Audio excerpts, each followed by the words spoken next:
प्रिय आत्मन, मैं सोचता था किस संबंध में आपसे बात करूं। ये स्मरण आया कि आपके संबंध में ही थोड़ी सी बातें कर लेना उपयोग का होगा। परमात्मा के संबंध में बहुत बातें हमने सुनी हैं और आत्मा के संबंध में भी बहुत विचार जाने हैं, लेकिन उनका कोई भी मूल्य नहीं है अगर हम उस स्थिति को न समझ पाएं जिसमें कि हम मौजूदा होते हैं। आज जैसी मनुष्य की दशा है,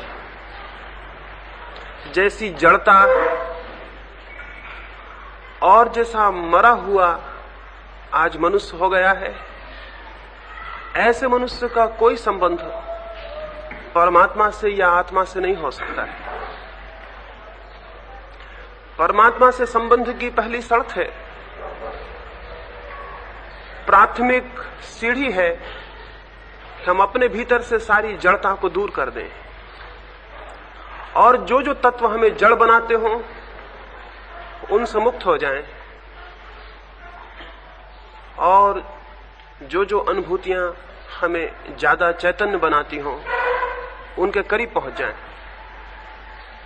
ये हम सुनते हैं कि मनुष्य के भीतर आत्मा है, लेकिन जैसे हम मनुष्य हैं, अगर हम विचार करेंगे तो हमारे भीतर शायद मुश्किल से 1% आत्मा होगी और 99% शरीर है। जब तक आत्मा 100% न हो जाए तब तक कोई व्यक्ति सत्य को अनुभव नहीं कर सकता। शरीर से मेरा अर्थ आपका जो दिखाई पड़ रहा रूप है उतना ही नहीं है, बल्कि जिन जिन बातों में आपकी चेतना क्रमशः जड़ हो जाती है वहीं वहीं आप शरीर हो जाते हैं। हमें जो भी सिखाया जाता है और जैसा हमारा जीवन है वो धीरे धीरे हमें मनुष्य कम और मशीन ज्यादा बना देता है। हम क्रमशः मशीन होते जाते हैं और जो आदमी जितनी अच्छी मशीन हो जाता है उतना ही दुनिया में सफल और कुशल समझा जाता है। असल में जो आदमी जितना मर जाता है उतना ही ये जगत उसे सफल मानता है। इसलिए पहली बात आपसे कहना चाहूंगा कि अपने भीतर ये अनुभव करें कि आप कहीं मशीन तो नहीं हो गए हैं।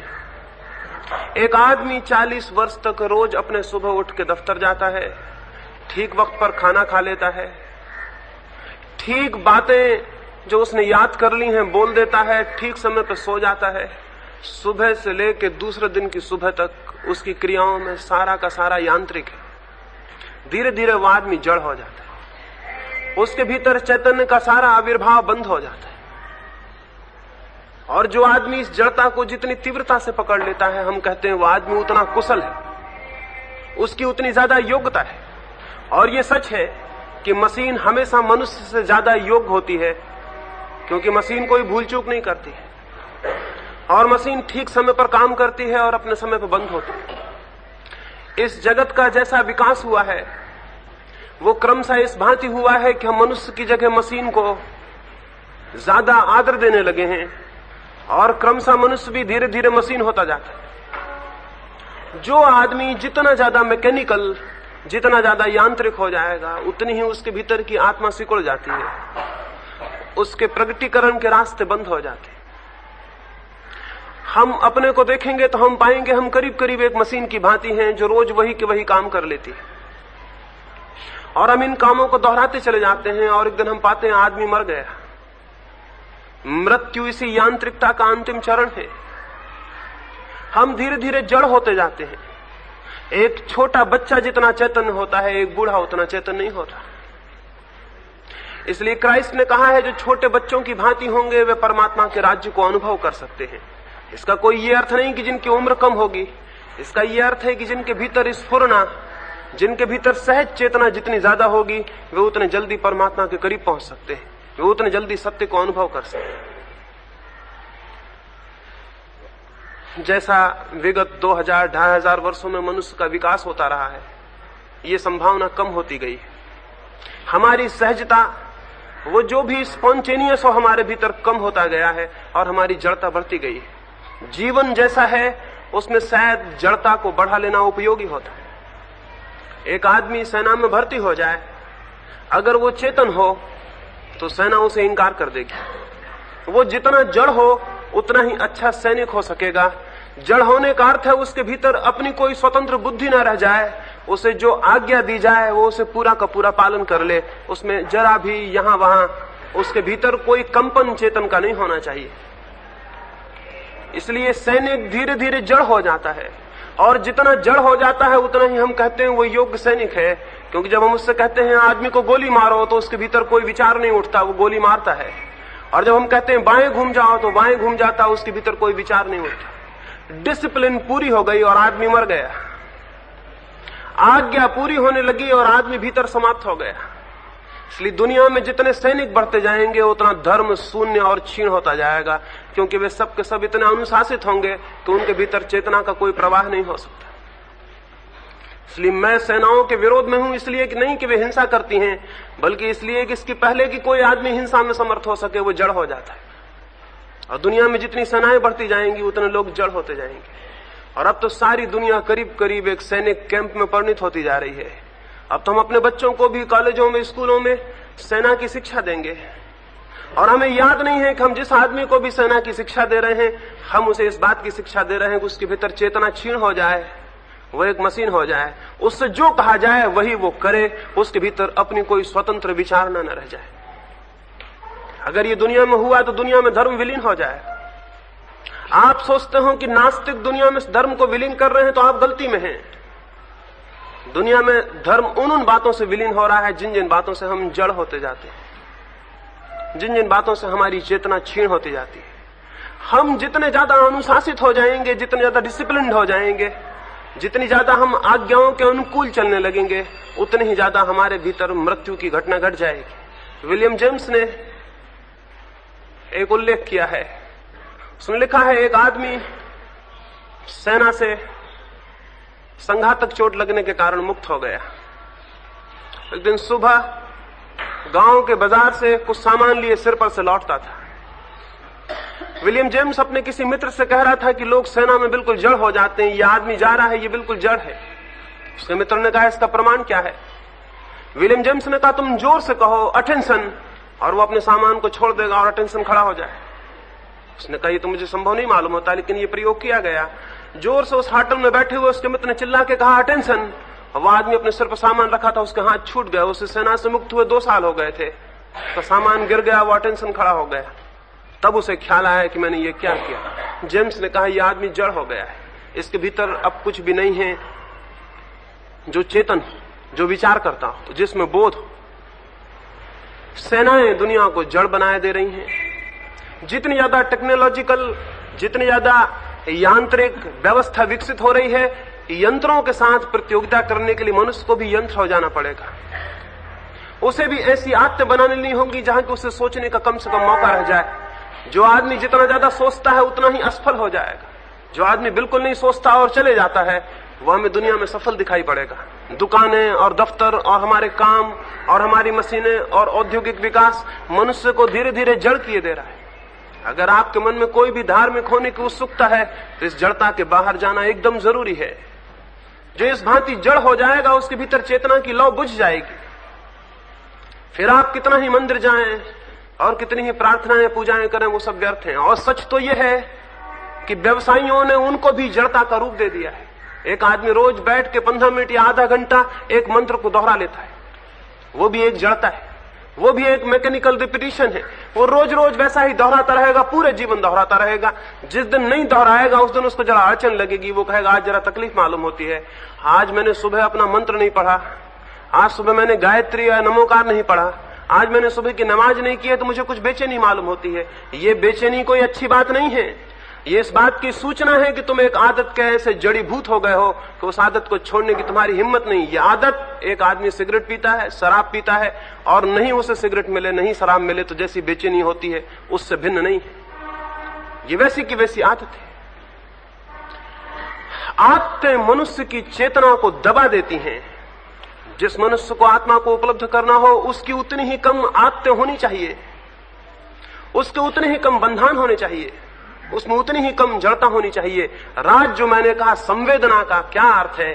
सेंसिटिव होने का क्या अर्थ है? मेरा प्रयोजन ये था, जितनी कम जड़ता हो उतनी ज्यादा मनुष्य के भीतर संवेदन की शक्ति जागृत होगी, और जितनी ज्यादा जड़ता हो उतनी संवेदन की शक्ति शून्य हो जाती है। और संवेदन की शक्ति जितनी गहरी हो, हम सत्य को उतनी ही गहराई तक अनुभव कर पाएंगे, और संवेदन की शक्ति जितनी क्षीण हो जाएगी उतना ही हम सत्य से दूर हो जाएंगे।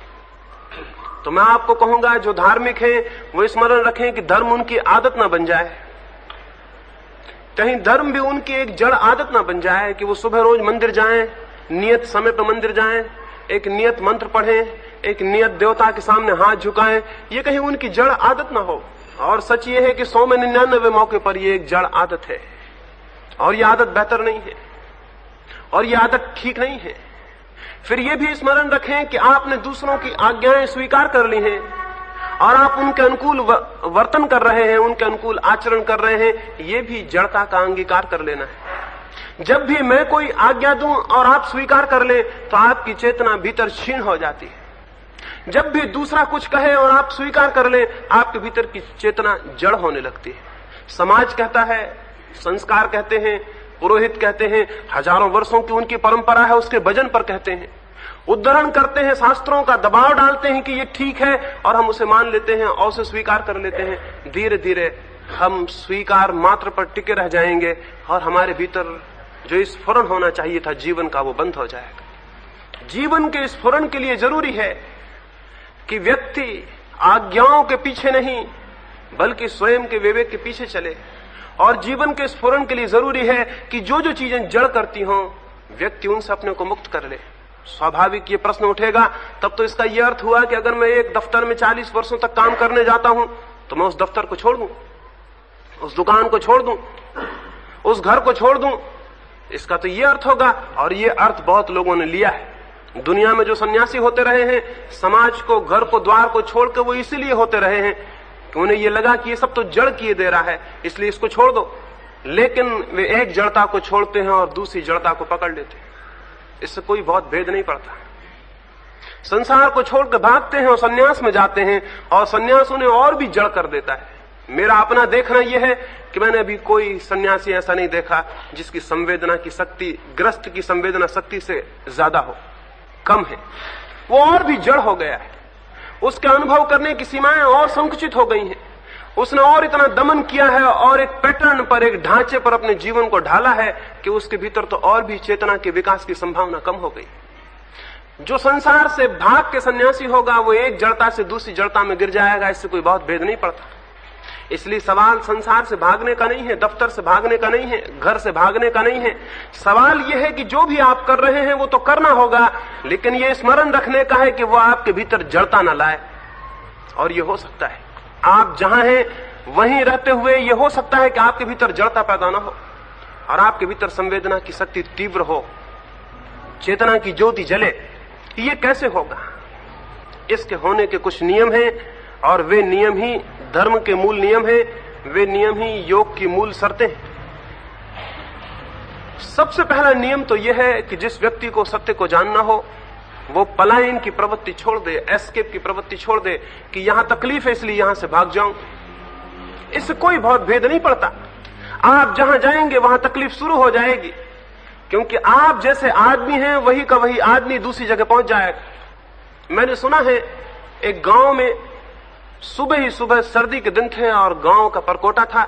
एक बूढ़ा आदमी गांव के बाहर बैठा, दूसरे गांव से आते हुए एक राहगीर ने उससे पूछा कि क्या मैं ये पूछ सकता हूं कि इस गांव के लोग कैसे हैं, मैं यहां बसने का इरादा करता हूं। उस बूढ़े आदमी ने कहा, मैं ये बताऊंगा जरूर कि इस गांव के लोग कैसे हैं, लेकिन मैं पहले ये पूछ लूं कि तुम जिस गांव में बसते थे वहां के लोग कैसे थे, उसके बाद ही कुछ ठीक ठीक बताना संभव हो सकता है। वह आदमी हैरान हुआ, उसने कहा इससे क्या संबंध है कि उस गांव के लोग कैसे थे। उस बूढ़े ने कहा फिर भी मैं पूछ लूं, जीवन भर का अनुभव मेरा ये कहता है कि पहले मैं ये पूछ लूं कि उस गांव के लोग कैसे थे। उसने कहा उस गांव के लोगों का नाम भी मत लो, उन्हीं दुष्टों के कारण तो मुझे वो गांव छोड़ना पड़ा है। उस बूढ़े ने कहा फिर और कोई गांव खोजो, इस गांव के लोग बहुत बुरे हैं, बहुत दुष्ट हैं और यहां रहने से कोई सार नहीं होगा। और उस बूढ़े आदमी ने ठीक ही कहा। और उस आदमी के जाने के बाद ही एक दूसरा आदमी आया और उसने पूछा कि मैं इस गांव में बसना चाहता हूं, यहाँ के लोग कैसे हैं। उसने फिर वही कहा कि पहले मैं ये पूछ लूं कि उस गांव के लोग कैसे थे जहां से तुम आते हो। उस आदमी ने कहा, उनका नाम ही मुझे आनंद से भर देता है, उतने बेहतर लोग मैंने कहीं देखे नहीं। वो बूढ़ा बोला, आओ स्वागत है, बसो इस गांव में, तुम्हें उस गांव से भी बेहतर लोग मिल जाएंगे। हम जो हैं, हम सदा अपने को अपने साथ ही ले जाते हैं। तो जो आदमी गृहस्थी में दुखी और पीड़ित तो परेशान था, वो सन्यासी होकर कभी आनंदित नहीं हो सकता, क्योंकि वो आदमी तो वही का वो है। कपड़े बदलने से क्या होगा, मकान बदलने से क्या होगा। जो आदमी दुकान पे परेशान और पीड़ित है, वो मंदिर में जाके आनंद को उपलब्ध नहीं हो सकता, क्योंकि वो आदमी तो वही का वह। दुकान थोड़ी परेशान कर रही है, मकान थोड़ी परेशान कर रहा है, मंदिर थोड़ी आनंद देगा। वह आदमी जैसा है अपने साथ ही ले जाएगा। ये बड़े आश्चर्य की बात है, अपने से भागना संभव नहीं होता। कोई आदमी अपने से नहीं भाग सकता। आप सारी दुनिया को छोड़कर भाग जाएं, लेकिन आप तो अपने साथ होंगे। और आप जैसे आदमी हैं, ठीक वैसी दुनिया जहां आप होंगे फिर आप पैदा कर लेंगे। इसलिए जब गृहस्थ भाग के सन्यासी हो जाते हैं तो वे नई गृहस्थियां बसाने लगते हैं, शिष्यों की शिष्याओं की नई दुनिया बसनी शुरू हो जाती है। जब वे घर को छोड़कर भाग जाते हैं तो आश्रम बसाने लगते हैं। इधर का राग छोड़ते हैं तो वहां नया राग पैदा कर लेते हैं। इधर एक तरफ से जो छोड़ के गए हैं नई शक्लों में, वही का वही फिर से खड़ा हो जाता है। और ये बिल्कुल स्वाभाविक है, इसमें कोई अस्वाभाविकता नहीं है, क्योंकि आदमी वे के वे हैं जो कि घर थे, जो कि दुकान में थे। इसलिए जब कोई आदमी दुकान को छोड़कर सन्यासी होता है तो वो धर्म की नई दुकानें शुरू कर देता है। और दुनिया में जो धर्म की दुकानें शुरू हुई हैं वो उन दुकानदारों के कारण हुई हैं जो कि दुकानदार थे और सन्यासी हो गए। उनकी बुद्धि, उनके सोचने के ढंग, उनके गणित और हिसाब वही के वो हैं। उनकी वृत्ति, उनकी पकड़, उनकी अप्रोच वही की वही है। वे वही के वो आदमी हैं। और इसलिए जितने ज्यादा दुकानदार सन्यासी होते जाते हैं, उतना ज्यादा सन्यास दुकानदारी में परिणत होता जाता है। दुनिया पे सन्यासियों की जरूरत नहीं है। दुनिया में सन्यास की जरूरत है, सन्यासियों की कोई जरूरत नहीं है। मैं आपसे कहूं, दुनिया में सन्यास की जरूरत है, सन्यासियों की कोई जरूरत नहीं है। दुनिया में सन्यास जितना ज्यादा होगा दुनिया उतनी बेहतर होगी, और दुनिया में सन्यासी जितने ज्यादा होंगे दुनिया उतनी मुश्किल में पड़ती जाएगी। ये कल्पना करिए कि सारे लोग सन्यासी हो गए, इस दुनिया का क्या होगा, ये स्थिति कैसी बदतर हो जाएगी। लेकिन ये कल्पना करिए कि दुनिया में सन्यास बढ़ता जाता है तो ये दुनिया बहुत बेहतर हो जाएगी। तो मैं आपको नहीं कहता कि पलायन करें, लेकिन हमारी प्रवृत्ति हमेशा पलायन करने की होती है। जहां हमें तकलीफ दिखाई पड़ती है हम सोचते हैं इस स्थान को बदल दें, हम इस जगह को छोड़ दें। लेकिन हमेशा ख्याल रखें, स्थान कभी तकलीफ नहीं देता, आपकी भीतर की स्थिति तकलीफ देती है। इसलिए स्थान को बदलने को जो सोचता है वो पागल है, और जो स्थिति बदलने को सोचता है उसमें कोई समझ का अंकुरण शुरू हुआ। इसलिए मैं कहता हूं, पलायन नहीं, परिवर्तन। भागे मत, जहां से हैं अपने को बदलें, और जहां आप हैं उससे बेहतर स्थिति आपको दुनिया में कहीं भी नहीं मिलेगी जब तक कि आप बेहतर आदमी ना हो जाएं। और जब आप बेहतर आदमी हो जाएंगे तो जहां आप हैं वहीं बेहतर स्थिति। एक विदेशी यात्री पूरब के मुल्कों में यात्रा को आया और उसने सोचा कि मैं देखूं और समझूं कि योग क्या है। उसने भारत के और तिब्बत के और जापान के और दूर दूर के पूर्वी मुल्कों के जाके आश्रम देखे। फिर वो बर्मा गया और वहां लोगों ने तारीफ की कि एक आश्रम यहां भी है, उसे भी देखो। उसने जो आश्रम भारत में देखे थे वो पहाड़ों पर थे, रम्य झीलों के किनारे थे, सुंदर उपवन थे, वहां थे। भारत में जो सन्यासी देखे थे वो घर छोड़े हुए लोग थे, नए नए वस्त्रों के लोग थे। उसने सोचा वैसा ही कोई रम्य स्थल होगा। वो 3 सप्ताह का निर्णय करके बर्मा के उस आश्रम के लिए गया। लेकिन जब जिस गाड़ी से वो गया और जब उसे पहुंचाया गया आश्रम के सामने तो वो दंग रह गया। वो तो एक बाजार था जहां आश्रम था, और रंगून का सबसे रद्दी बाजार था, और वहां तो बड़ी भीड़ भाड़ थी, बड़ा शोरगुल था। और वहीं वो एक छोटी सी तख्ती लगी थी और उसके अंदर एक गंदे रास्ते के अंदर जाके एक आश्रम था। आश्रम बड़ा था, 500 भिक्षु वहां थे, लेकिन कोई 100-150 कुत्ते वहां घूम रहे थे और लड़ रहे थे। और बड़ा परेशान हुआ कि कैसा आश्रम है, और सांझ का वक्त था और सैकड़ों हजारों कौए इकट्ठे हो रहे थे झाड़ों पर। इतना शोरगुल वहां मचा हुआ था। उसने सोचा ये आश्रम है या बाजार है, और यहां रहने से क्या फायदा होगा। लेकिन आ गया था और अब रात भर रुकना ही पड़ेगा, सुबह के पहले वापस लौटने के लिए कोई गाड़ी भी नहीं थी। तो उसने जाके प्रधान से मिलना चाहा। प्रधान से उसने कहा कि मैं तो हैरान हो गया, मैं तो सोचता था आश्रम किसी पहाड़ के किनारे, किसी झील के पास, किसी सुंदर जगह में होगा, ये तो गंदा बाजार है। और यहाँ ये इतने कुत्ते किस लिए हैं और ये कौवे सब इसलिए कहाँ इकट्ठे कर लिए हैं? उस साधु ने कहा ये कुत्ते जो हैं ये हमारे पाले हुए हैं और कौवे जो हैं हमारे आमंत्रित हैं। इन्हें हम रोज चावल देते हैं इसलिए आते हैं, और कुत्ते तो हमने पाले हुए हैं। ये शोरगुल व्यवस्थित है, ये बाजार हमने चुना है जान के। जमीन बहुत थी हमारे मुल्क में भी सुंदर, लेकिन बाजार हमने जान के चुना है, क्योंकि हमारी मान्यता यह है कि जो इस भीड़ भाड़ में, इस उपद्रव में शांत हो सकता है उसकी शांति ही सच्ची है। और जो पहाड़ के पास जाके बैठ के शांत हो जाता है, उस शांति में उसके पास कोई शांति नहीं, वो सारी शांति पहाड़ की है। और पहाड़ से नीचे उतरते ही अशांति शुरू हो जाएगी। इसलिए सन्यासी पहाड़ से बस्ती में आने में डरता है, इसलिए सन्यासी अकेलेपन से भीड़ में आने में डरता है, इसलिए सन्यासी लोगों से डरने लगता है कि उनके पास गया कि मेरी सब शांति नष्ट हो जाएगी। अगर आप किसी सन्यासी से कहें दुकान पर बैठो, वो घबराएगा, वो कहेगा मेरी सब शांति नष्ट हो जाएगी। अगर आप किसी सन्यासी से कहें नौकरी करो, वो कहेगा मैं घबराऊंगा, मेरा परमात्मा छूट जाएगा। जो परमात्मा नौकरी करने से छूट जाता हो और जो परमात्मा दुकान पर बैठ जाने से अलग हट जाता हो, ऐसे परमात्मा की कोई कीमत नहीं है, ऐसे परमात्मा का कोई मूल्य नहीं है। जीवन की सहजता में और सामान्यता में जो उपलब्ध हो वही सत्य है। जीवन की विशेष विशेष स्थितियों में जो उपलब्ध हो वो उन स्थितियों का परिणाम होता है, आपके चित्त का परिवर्तन नहीं होता है। इसलिए आप जितने सन्यासियों को देखते हैं इनको वापस ले आइए और सामान्य जिंदगी में डाल दीजिए और फिर पहचानिए कि इनके भीतर क्या है, तो आप पाएंगे या आपसे गए बीते बदतर लोग हैं या आपसे नीचे साबित होंगे। जिंदगी में ये नहीं टिक सकते, वहां कसौटी है, वहां परीक्षा है, ये कोने में बैठे हुए। इनकी सारी शांति आरोपित और पलायन की शांति है, इसलिए इनके भीतर भय और डर बना रहता है, इनके भीतर घबराहट बनी रहती है, इनके भीतर हमेशा डर बना रहता है कि अगर मैं गया सब गड़बड़ हो जाएगा। मैंने सुना है एक सन्यासी पहाड़ पर था, हिमालय पर था, 20 वर्षों तक वहां था, और तब उसे लगा कि अब तो मैं परम शांत हो गया हूं। कुछ भक्त भी उसके वहां आने शुरू हो गए। फिर नीचे एक मेला था बड़ा, और उसके भक्तों ने कहा कि नीचे चले और मेले में लोगों को दर्शन दे। सन्यासी ने सोचा अब तो मैं शांत हो गया हूं, अब यहां रहने का प्रयोजन भी क्या, चलूं। और वो पहाड़ से उतर के नीचे आया, और जब वो उस मेले में गया तो वहां तो उसे लोग जानते भी नहीं थे, भीड़ बहुत थी।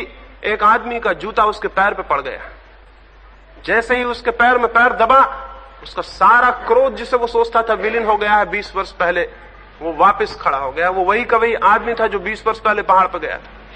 वो दंग रह गया कि क्रोध वापस खड़ा हो गया, अशांत फिर हो गया है मन। और उसने कहा कि आश्चर्य है, पहाड़ जो 20 वर्षों में न बता सके वो आदमी के संपर्क ने एक क्षण में बता दिया। तो मैं आपको कहूंगा पलायन से कोई आदमी धार्मिक नहीं होता है, परिवर्तन से आदमी धार्मिक होता है। इसलिए पलायन की प्रवृत्ति को छोड़ दें, स्थानों से भागे नहीं, अपने को बदलें और देखें कि आपकी बदलाहट के साथ स्थान बदल जाते हैं। लोगों से भागे नहीं, अपने को बदलें और आप पाएंगे कि आपकी बदलाहट के साथ लोग बदल जाते हैं। जो पति पत्नी को छोड़ के भाग रहा है वो गलती में है, अपने को बदले और पाएगा कि पत्नी विलीन हो गई। अपने को परिवर्तित करे और पाएगा कि जिस पत्नी से भागने का ख्याल था वो विलीन हो गई है, वो अब कहीं भी नहीं है। जीवन आत्म परिवर्तन से उपलब्ध होता है, स्थानों के बदलने से नहीं। लेकिन हमारी जड़ता हमें कहती है स्थान बदल लें।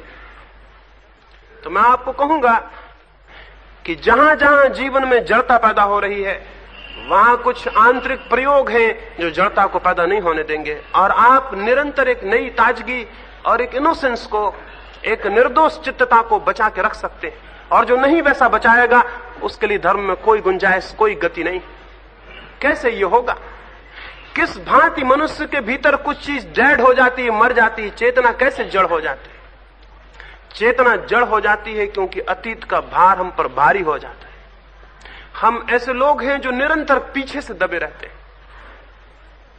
आप हैरान होंगे, अगर आप 40 साल जी लिए हैं या 50 साल, तो 50 साल का कचरा और भार और धूल आपके चित्त पे इकट्ठी हो गई। मकान तो आप रोज साफ कर लेते हैं, लेकिन चित्त को रोज साफ नहीं करते। मकान से कचरा अगर कोई 50 साल तक न फेंके तो उस मकान की क्या गति होगी? वो आपके चित्त की हो गई है। हम रोज इकट्ठा करते जाते हैं, जो भी आता है वो भीतर इकट्ठा होता जाता है। उसके भार के नीचे चेतना की लौ दब जाती है, मध्यम हो जाती है, फिर वो भार ही भार रह जाता है और चेतना विलीन हो जाती है। वही व्यक्ति चेतना की लौ को सजग रख सकता है जो रोज सांझ को जो भी इकट्ठा हुआ है उसे फेंक दे, खाली हो जाए, बीते कल से खाली हो जाए, और जब सुबह उठे तो नए दिन में उठे, नई सुबह और नया सूरज और नए लोग, और भूल जाए कि कल भी कुछ था। और वो जो भी प्रतिक्रियाएं करे, जो भी कर्म करे, वे कल से प्रभावित ना हो, बिल्कुल सहज स्फूर्त हो, आज से ही प्रभावित हो। अगर कल एक आदमी आपको गाली दे गया और आज सुबह आपको मिलता है, तो आप उस आदमी को थोड़ी देखते हैं जो अभी मिल रहा है। वो आदमी कल वाला जिसने गाली दी थी बीच में आ जाता है, और ये जो आदमी सामने खड़ा है ये दिखाई नहीं पड़ता, वो आदमी दिखाई पड़ता जिसने गाली दी थी। वो आदमी मर चुका, उसे हटा दें बीच से, और इस आदमी को देखें जो सामने खड़ा है। हो सकता है वो पश्चाताप करके आया हो सकता है वो रात भर में बदल के आया हो सकता है वो दुखी होके आया हो, लेकिन आपके बीच में वो आदमी खड़ा हो जाएगा जिसने गाली दी थी। वो मृत छाया बीच में आ जाएगी, और इस आदमी से आप जो भी व्यवहार करेंगे वो इस आदमी से नहीं कर रहे हैं, उस आदमी से कर रहे हैं जो कल आपको दिखाई पड़ा था। बुद्ध के ऊपर एक आदमी ने आके थूक दिया था, थूक के वो चला भी गया, फिर बाद में पछताया और दुखी हुआ, क्योंकि बुद्ध ने तो उस थूक को सिर्फ पहुंच लिया था, और उस आदमी से कहा था कुछ और कहना है। किसी भिक्षु ने पूछा कि आप कहते हैं कुछ और कहना है, उस आदमी ने थूका है। बुद्ध ने कहा कोई बात इतनी प्रगाढ़ रूप से कहना चाहता होगा जिसे शब्द कहने में समर्थ नहीं हो सके, इसलिए थूक को उसने जाहिर किया है। गुस्सा तेज है, उसने गुस्से को जाहिर किया है, इसलिए मैं पूछता हूं कुछ और कहना है। ये तो मैं समझ गया, लेकिन वो आदमी कुछ कह नहीं सका, वापस चला गया, पछताया, दूसरे दिन क्षमा मांगने आया। उसने बुद्ध के पैर छुए, उसने कहा मुझे माफ कर दें, मुझसे कल भूल हो गई थी। बुद्ध ने कहा वो भूल उतनी बड़ी नहीं थी जितनी बड़ी भूल यह है कि तुम उसे अब तक याद रखे हो। बुद्ध ने कहा वो भूल उतनी बड़ी नहीं थी, थूका, मैंने पहुंच दिया, बात समाप्त होगी, मामले क्या है, दिक्कत कहां है, कठिनाई क्या है उससे। लेकिन ये कि तुम उसे अभी तक याद रखे हो, 24 घंटे बीत गए, ये तो बहुत बड़ी भूल है, ये तो बहुत बड़ी भूल है। मैं तुम्हें वही आदमी नहीं मानता हूं जो थूक गया था, ये दूसरा आदमी जो मेरे सामने आया, क्योंकि ये तो कह रहा है कि मैं मुझसे भूल हो गई, क्षमा कर दो। ये वही आदमी नहीं है जो थूक गया था, ये बिल्कुल दूसरा आदमी है। मैं किसको क्षमा करूं? जो थूक गया था वो तो अब कहीं है नहीं, और जो क्षमा मांग रहा है उसने मुझ पर थूका नहीं था। बुद्ध ने कहा जिसने मुझ पर थूका था वो अब है नहीं कहीं भी, इस दुनिया में खोजने पर नहीं मिलेगा, और जो क्षमा मांग रहा है उसने मुझ पर थूका नहीं था। मैं किसको क्षमा करूं? और तुम किससे क्षमा मांग रहे हो? जिस पर थूक गए थे वो तो बह गया, जैसे नदी बही जा रही, हम सोचते हैं वही गंगा है जिस पर हम कल भी आए थे। गंगा बह गई, बहुत पानी बह गया जब आप कल आए थे, अब ये बिल्कुल दूसरा पानी है जिसको आप कल की गंगा समझ रहे हैं। और जैसे गंगा बह जाती है वैसा आपका चित्त भी बह रहा है, वो प्रतिक्षण बहा जा रहा है, वहां कुछ भी ठहराव नहीं है उस चित्त में। तो बुद्ध ने कहा तुम किससे क्षमा मांगते हो? वो आदमी तो बह गया, अब मैं कैसे क्षमा करूं?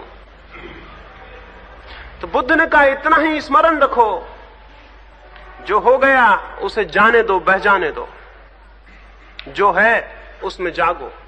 हम जो बीत गया है उससे इतने चिपटे रहते हैं कि जो है उसमें नहीं जाग पाते।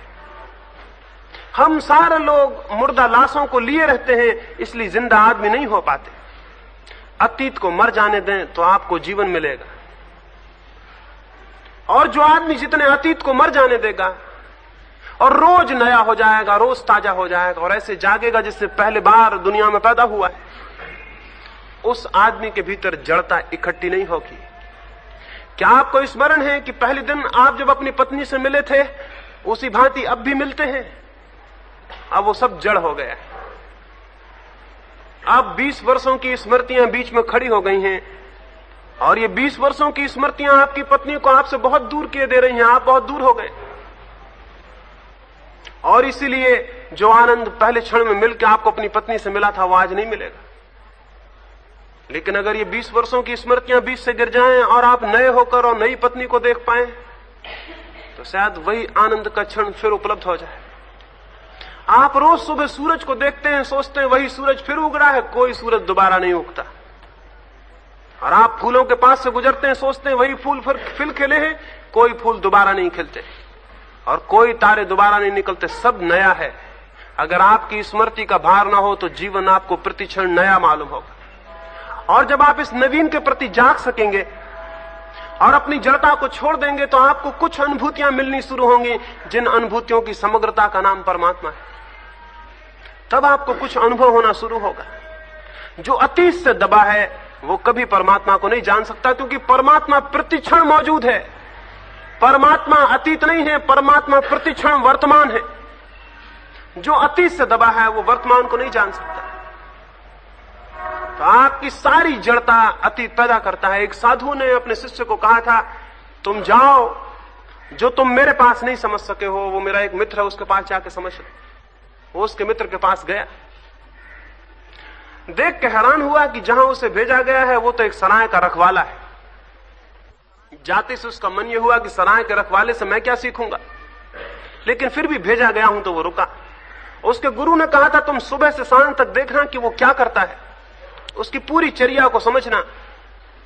उसकी पूरी चर्या उसने समझी। वो तो सराय का नौकर था, सराय का काम करता था। 2-4 दिन बाद वापस लौटने लगा, वहां तो पाने को कुछ भी नहीं था, लेकिन उसने सोचा मुझे पता नहीं कि रात को सोते वक्त कुछ करता हो, सुबह अंधेरे में जग आता है उस वक्त कुछ करता हो। तो उसने चलते वक्त उससे पूछा कि क्या मैं ये पूछूं कि रात को सोते समय आप क्या करते हैं और सुबह जाग के क्या करते हैं।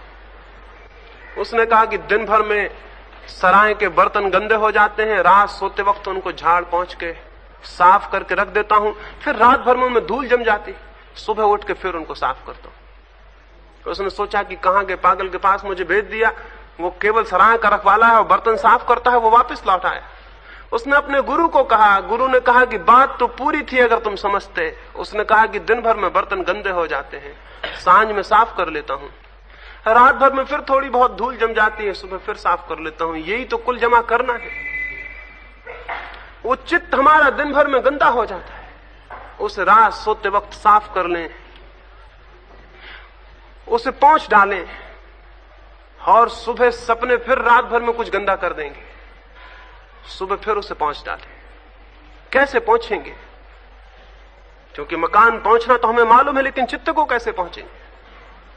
चित्त को कैसे साफ करेंगे?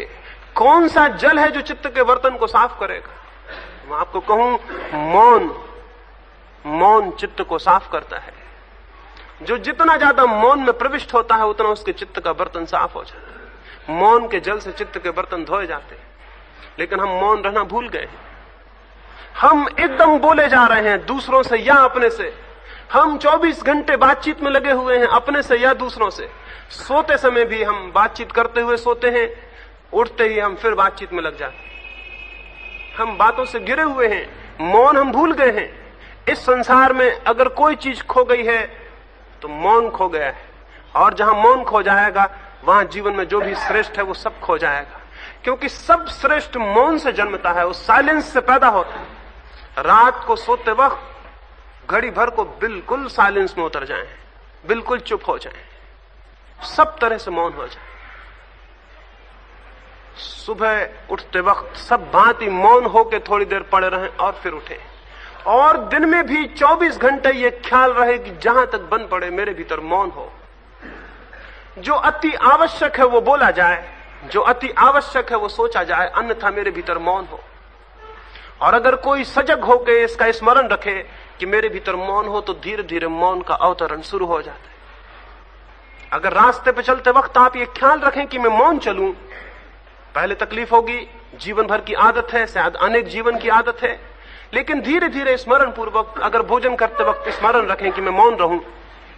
मौन का अर्थ नहीं कि ओंठ बंद हो, मौन का अर्थ भीतर मन का चलन हलन बंद हो, भीतर वहां चुप्पी हो। जब भी मौका मिले मौन हो जाएं। जिस क्षण आप मौन में हैं उसी क्षण आप मंदिर में हैं, चाहे फिर वो दुकान हो, चाहे फिर वो बाजार हो, चाहे वो दफ्तर हो। जीवन का अधिकतम क्षण मौन में व्यतीत हो, इसका स्मरण रखें, और आप क्रमशः एक नए आदमी को अपने भीतर आते हुए अनुभव करेंगे।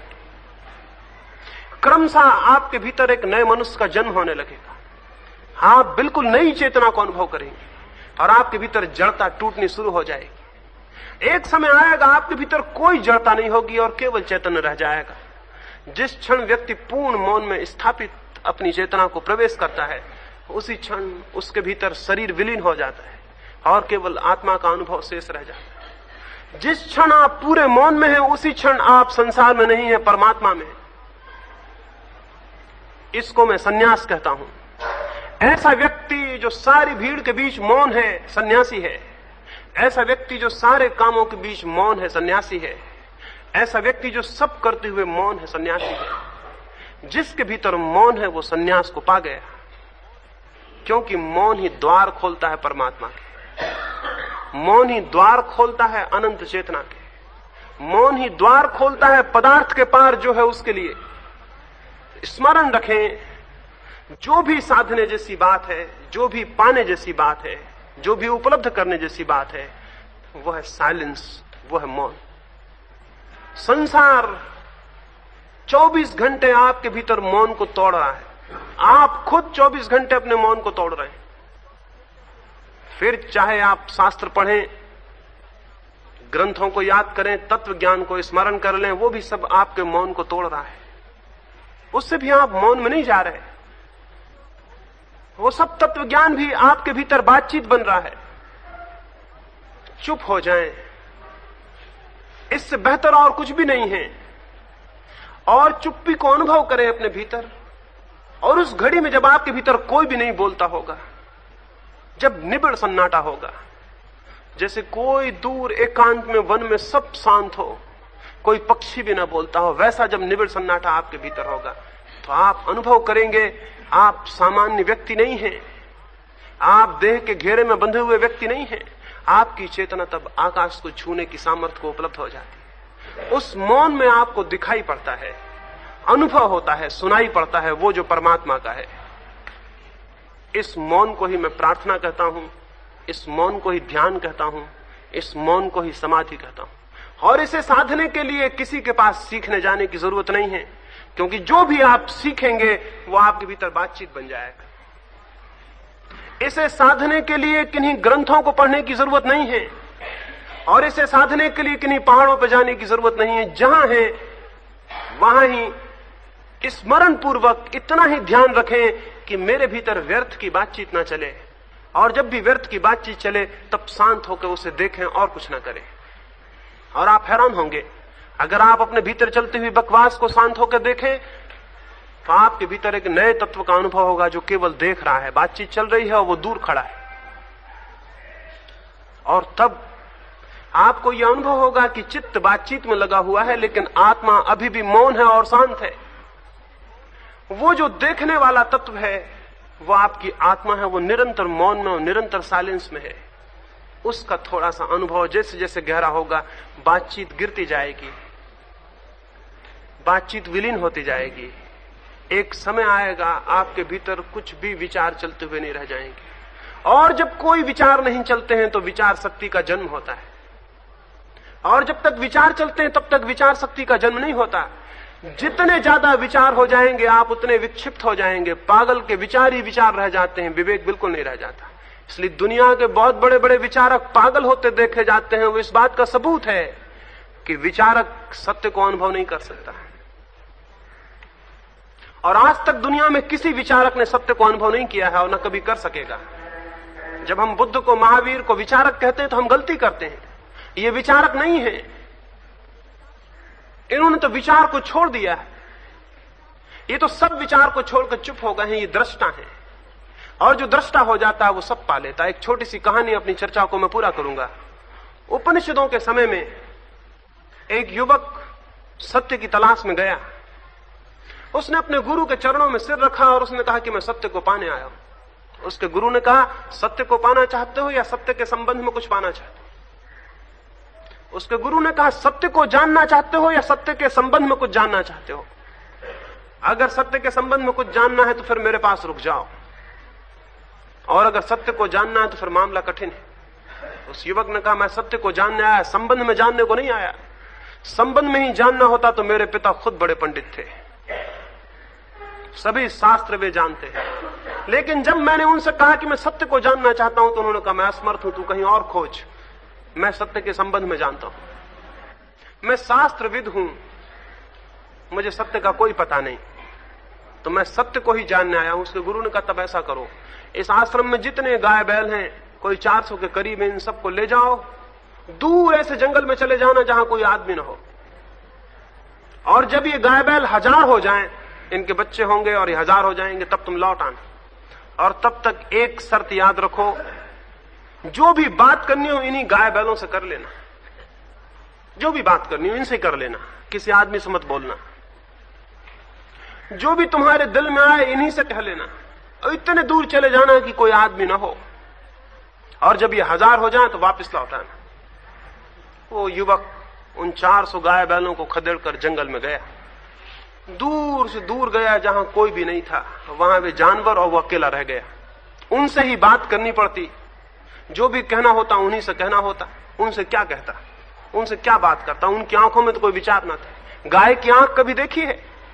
जब आपकी भी आंख वैसी हो जाए तो समझना कि कहीं पहुंच गए। उस आंख में कोई विचार नहीं है, खोलियो खालियो शून्य। उन आंखों में देखता, उन्हीं के पास रहता, उन्हीं को चराता, पानी पिलाता, अकेला उन्हीं के बीच सो जाता। वर्ष आए और गए, कुछ दिन तक पुरानी घर की स्मृतियां चलती रहीं, लेकिन नया भोजन न मिले तो पुरानी स्मृतियां मर जाती। हम रोज नई स्मृतियों को भोजन दे देते हैं, इसलिए रिप्लेस होती चली जाती हैं, पुरानी मरती हैं, नई भीतर पहुंच जाती है। अब नए का तो कोई कारण नहीं था, गाय बैल थे, उनके बीच रहना था, कोई नई स्मृति का कारण न था। नई स्मृतियां पैदा न हुई, पुरानों को भोजन न मिला, वो क्रमशः मरती गई। वो गाय बैल के पास रहते रहते खुद गाय बैल हो गया। वो तो संख्या ही भूल गया। गुरु ने कहा था 1000 जब हो जाएं तो इनको लेवा लाना, लेकिन तो भूल ही गया कि 1000 कब हुई। वो बड़ी मीठी कहानी है। उन गायों ने कहा कि हम 1000 हो गए, वापस लौट चलो। ये तो काल्पनिक ही होगा, लेकिन मतलब केवल इतना है कि उसे पता नहीं था कि कब गाय बैल 1000 हो गए। और जब गायों ने कहा हम 1000 हो गए, अब लौट चलो, तो वो वापस लौटा। गुरु ने दूर से देखा, वो 1000 गाय बैल का झुंड आता था। उसने अपने शिष्यों को कहा, देखो 1001 गाय बैल आ रहे। शिष्य बोले 1001, और बीच में जो वो युवा है, उसने कहा उसकी आंखों में देखो। अब वो आदमी नहीं रहा, अब वो आदमी नहीं है। और जब वो करीब आया तो गुरु ने उसे गले लगा लिया, और गुरु ने कहा कहो मिल गया। वो युवक चुप रहा। उसने कहा केवल आपके चरण छूने आया। उसने गुरु के चरण छुए और वापस लौट गया। उस मौन में उसने जान लिया जो जानने जैसा था। अब तक जो सद्गुरु है वो मौन देता है, और जो असद्गुरु है वो शब्द देता है। जो सद्गुरु है वो आपके ग्रंथ छीन लेता है, जो असद्गुरु है वो आपको ग्रंथ दे देता है। जो सद्गुरु है वो आपके विचार अलग कर लेता है, जो असद्गुरु है वो आपके भीतर विचार डाल देता है। यही होता रहा है। और अगर सत्य को जानना हो, सत्य के संबंध में नहीं, तो मौन हो जाएं, चुप हो जाएं, और चुप्पी को साधें, मौन को साधें। हमने स्मरण पूर्वक नहीं साधा है, इसलिए नहीं साध पाए हैं। साधेंगे, निश्चित ही साधा जा सकता है। क्यों? क्योंकि विचार को साधना ही कठिन है, मौन तो हमारा स्वभाव है। अगर हमने थोड़ा सा भी प्रयास किया तो स्वभाव के झरने फूट पड़ेंगे, जड़ता टूट जाएगी, बह जाएगी, और चैतन्य का प्रवाह हो जाएगा। और स्मरण रखें, जब चैतन्य का प्रवाह होता है तो सारा जीवन आमूल परिवर्तित हो जाता है। तब जो भी होता है वो शुभ है। तब कोई डिसिप्लिन, कोई अनुशासन ऊपर से नहीं लादना पड़ता, कोई चर्या ऊपर से नहीं लादनी पड़ती। जो भी होता है वो शुभ और सद होता है। चैतन्य की धारा को जड़ता से न रोकें। जीवन ऐसा है कि वो जड़ कर रहा है। आपको प्रयास करना होगा कि जीवन की जड़ता आप पर आरोपित न हो। अगर आप इस प्रयास में संलग्न हैं तो आप एक धार्मिक आदमी हैं।